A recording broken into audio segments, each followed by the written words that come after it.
What's going on, guys? Unknown Player here, and today, as you can probably tell, I'm back from America. We've got a bunch of Destiny 2 stuff to talk about. So we have a very strange mystery object which has caught quite a lot of attention, which I want to talk about. There's also fallen zombies, which is definitely very interesting as well. We have some unseen exotics to look at, and even some PlayStation exclusive loot, which also includes exotics. And on top of that, we'll be talking about some more interesting stuff going down inside Destiny 2 right now, not just Forsaken, which of course is a little over 2 months away. Like I said, now that I'm back, look out for plenty more videos on the way coming very soon. And of course, I massively appreciate all of your support on my E3 videos recently as well. So with that being said, if you want to support this video, a like rating down below is much appreciated, and let's get into it. So I wanted to begin talking about this very strange mystery object, which does seem to be appearing in a bunch of Destiny 2 gameplay. And I've seen a ton of you guys asking me and tweeting me and commenting, what is this thing, why is it appearing, and what does it mean? So this is the object or thing in question. A lot of you that are keen-eyed would have spotted it in quite a few bits of new Forsaken gameplay, in terms of when you're flying into areas and also looking up into the skybox of lots of different locations as well. As it turns out, and Bungie have confirmed this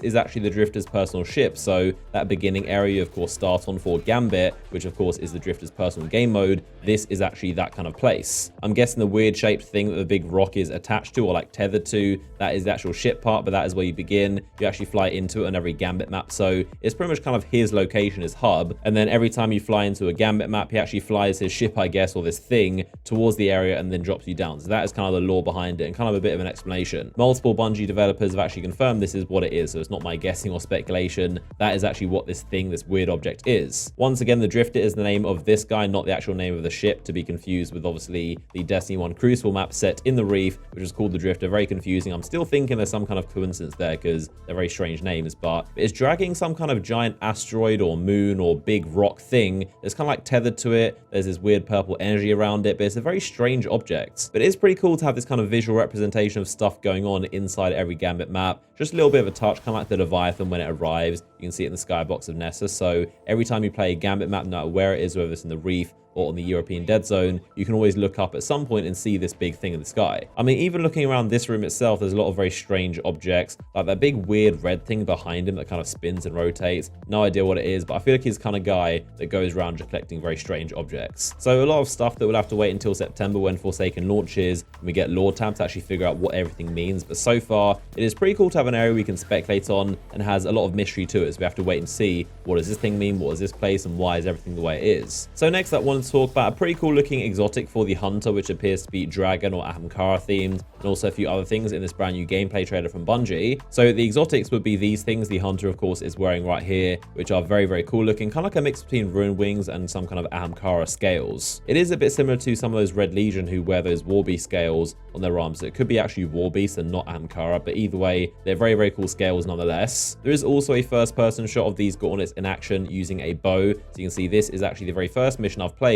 set inside the Prison of Elders. It is very possible these gauntlets are for using the bow exclusively, because every time he has the bow fully charged back and ready, it glows like a darker blue, so they kind of activate. I'm not sure if this would happen to any other weapon. I doubt it's good timing, because every time he has it charged back, they glow. I mean, normally Bungie are very obvious and particular with their visual cues, so I think the fact that you can see them so clearly, and every time he draws it back fully, they're glowing blue, I think it's supposed to be a bow-related exotic. As for what they do, we can only speculate. I don't think Archer's Tempo or Rampage have anything to do with it. I think those are perks on the boat already. I know for a fact the bow he's using is a legendary Vice one. I've used it myself, and the perk is that when you get kills or headshots, I think it makes the next charge up time a lot quicker. And I think Rampage is the main trait that can also roll on this bow as well. Obviously, this does have random rolls applied to it. So maybe these exotics give you more damage and more range or something with the bow, but either way, it's very possible this is something to do with what it does. And of course, speculate down below, what do you think it does? Now, the trailer itself is pretty interesting, as Bungie talking about the process of them adding the bow into the game finally. Josh Hamrick, one of course the sandbox designers, saying how he's wanted to have a bow in Destiny since 2011, and finally they're doing it. And of course, I don't think there's any debate that Bungie have very, very good weapon design and good kind of gunplay mechanics. So they're talking about the process of making a bow feel good in a game like Destiny. Like I've said, these bows are very good for ad clearing and multiple enemies and kind of rapid fire. So definitely nothing for big bosses or high damage targets, unless there's one special for that comes later. But so far, these are very good for just rapid fire. So moving on, I want to round up and discuss a bunch of really interesting bits of news and info that you probably missed that came from an interview from the guys over at heavy.com. So they were talking to Chris Barrett and Scott Taylor from Bungie, of course, to the lead developers working on Forsaken. They said a bunch of really interesting stuff. Firstly, in reference to the Scorn, of course, the new fallen kind of enemy type, the Barons, in this expansion, that actually says some very interesting details about their kind of origin. origins and what they are. I've said before how they definitely seem very off and something kind of mutated about them. They're very, very different to the Fallen we know and are used to. So Bungie said the Scorn have actually been resurrected, they're reanimated. They've died many times and been resurrected. They were Fallen at one point, but they've changed into something else and they aren't affiliated with any Fallen house. They went on to say, think of them as Fallen zombies, Fallen undead, that kind of thing. So there you go, a bit of surprising lore and backstory to the Scorn. Literally from Bungie's direct words themselves, they are Fallen zombies that have been resurrected and reanimated. We're going to be fighting these undead Fallen that of course have been killed many times and come back to life. So if you think about it, very similar to Guardians, of course we're zombies technically, we've been killed and come back to life lots of times. They also talked about one of the enemy classes or enemy types inside the Scorn, and these guys are called the Ravagers. So these dudes carry around these kind of flaming spike balls attached to these chains they swing around, and the weak spot is that kind of ball, the spike ball attached to the chain. If you shoot it, it explodes, and that is their crit damage. We have seen one of the Barons which does also carry that massive ball and chain, so maybe that is his weak spot as well. He's kind of a giant version of this Ravager. They also said that early in the campaign we're going to learn how Aldrin and why he's working with the Barons, so we're going to learn that, and also that they're working together. What appears to be at first a prison riot is actually a prison break. They have larger goals than just killing Cade.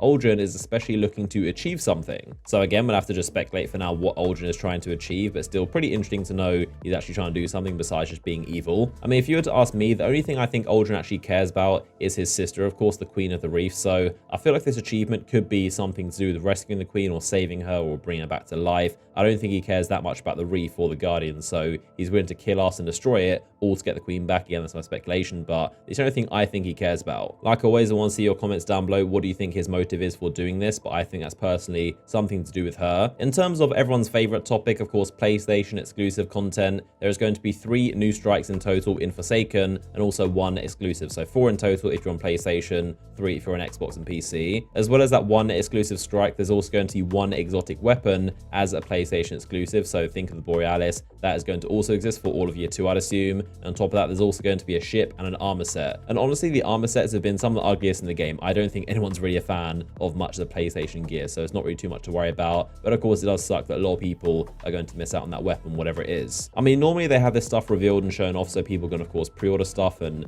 buy it on PlayStation to kind of get more sales, but they haven't shown off this weapon or revealed what it's going to be just yet. Of course, I'm assuming it's going to be sometime soon. It may be a trailer, and I'll let you guys know when it is. Bungie also confirmed that, as expected, all the year 1 exclusive stuff is going to be added to PC and Xbox in September, so that stuff is going to be added. As it stands, that is currently 2 strikes. So firstly, the Lake of Shadows, which is the Taken one in the European Dead Zone with the giant Taken Phalanx as a boss. There's also the Insight Terminus strike on Nessus, the giant Scion Flare boss, a pretty cool strike as well. There's also, of course, the main thing, the Borealis exotic sniper rifle. That is going to be added in September. And on top of that, 2 Crucible maps, the Retribution Mars map and Wormhaven on Titan. So like I always say, I'm never really a fan of content that you can't play just because you happen to play on a platform, but that is how it works, and that's probably going to work for a while longer. At least the positive way to look at it is that more content is being added in September than is being missed out on. And also, a lot of the content wasn't really that much to miss out on, like Sector 618 back in Destiny 1 was definitely not much to miss out on. Retribution is probably one of my least favorite maps, and I don't know anyone that uses Borealis, so it's not really that much to miss out on, but again, it still sucks. At least it's not as bad as missing out on the Hawk Moon back in the day, which was just really cruel. Moving away from Forsaken, in terms of everything happening right now in Destiny 2, a bit of a news flash. Firstly, Iron Banner, of course, is live for this week. Unfortunately, it still doesn't count towards your Valor rank, which I'm hoping they do soon. Even though Valor isn't crazily important, it still feels pretty annoying to miss out on getting that rank up at the same time. So hopefully it's done very soon, but we'll have to wait and see. Again, Bungie have acknowledged it. They didn't 100% confirm they will do it, but it's on their radar and hopefully they're working on it. Something pretty disappointing, of course, this was the very first time ever that the Zol strike was the Nightfall of the week. And of course, every strike has Nightfall loot. So we're hoping it would maybe be the Stark Baffler or the RS Pulsator Shell, which is still currently unobtainable, or maybe even the Spindle. Unfortunately, it is neither. It is literally a transmat effect. Yes, you heard that right. A transmat effect for a ship. Probably the most random thing I've ever heard of, but there you go. That is the reward. It's basically a transmat effect in the kind of shape and lighting of Zol. Of course, these drops are very rare in themselves, so it's often hard to know what the drop is. There's a lot of rumors about what the drop might be, but this is actually the reward. And then in some strange Eververse news, Bungie did actually add a Fighting Lion kind of Iron Banner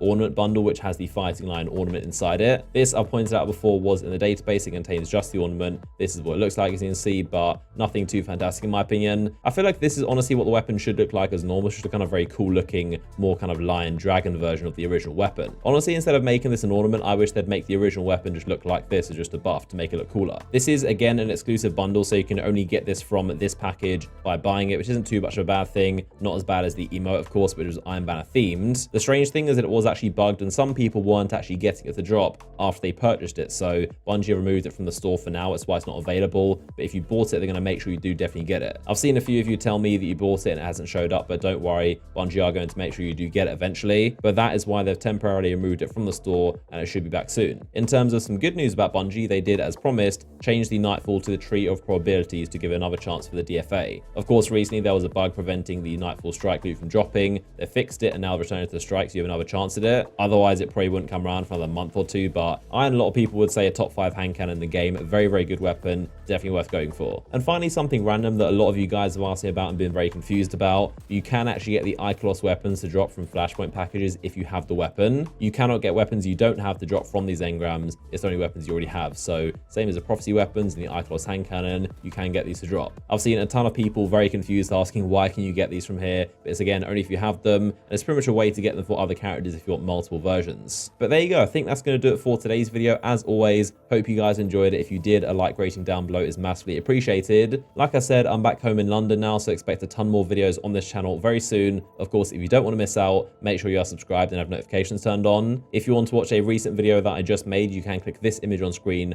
right now to be taken to it. But as always, I appreciate you guys for watching and tuning in, and I'll see you all in the next one.